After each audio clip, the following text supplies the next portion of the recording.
Halo bro, naik hor se. Sini yuba like lah mana he tu kepor. Naik mana? Restoran ni owner jak nama sakada. Sini se halo. Hello. Angni sini lah borak ada ni tu.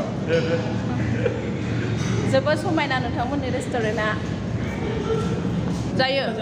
jaya. Berapa serba jaya jaya. Amit mana?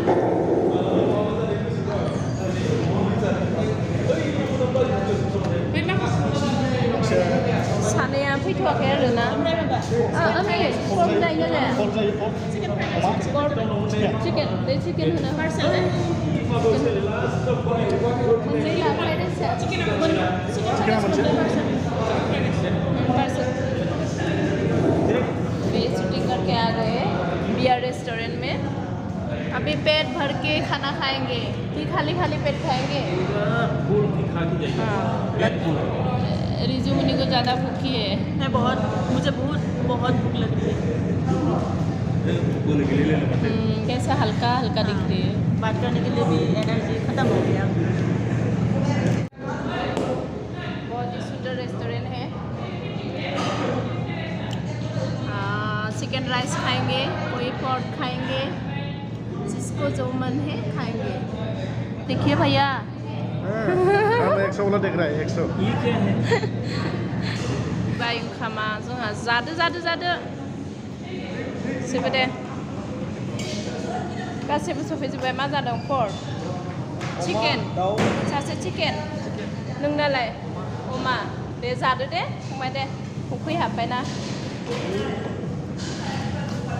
नै ब्रादारालाय मा जागोन पर्क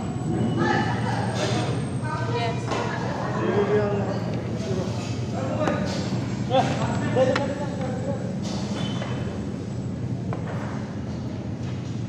guys बियर ब्रोमो restaurant है बहुत ही clean है बहुत ही अच्छे है आप लोग भी आ सकते हैं अगर आप लोग कभी उदालपुरी में आए तो ये रोटा मेन रोड के बाजू में ही है आप लोग देख सकते हैं बैनर बियर रेस्टोरेंट करके आप लोग ज़रूर आइए और यहाँ पर आप डिश अच्छा डिश मिलते हैं हर पकवान मिलता है यहाँ पर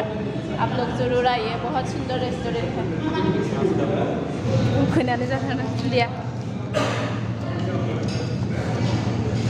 नोङा जा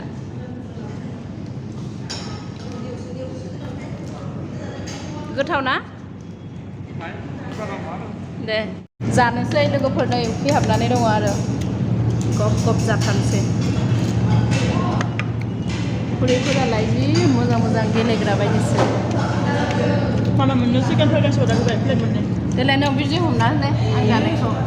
खेबसेल' ओरैनो हम आं जानायखौ वाव भाजिफोरानो बहुत भाजि दङ और टेस्टी है दोस्तों आदानिसो जालाय लांगोन दाहाय आङो दा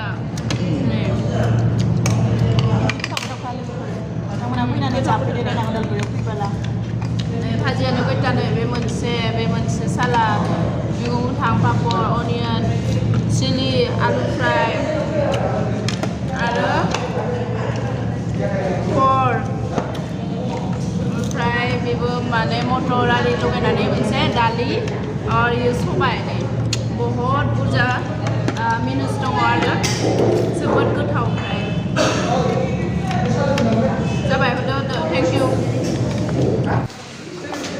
जाखांबाय लोगोफोरनो दायो फैसा होनांसिगोन जानायनिया नै ब्रादार माबा 16 बेसेबां जाखो जोंनिया 1690 जाबाय न' लादो होमबा ब्रादार बिराद मा होनो जोबोद टेस्टिमोन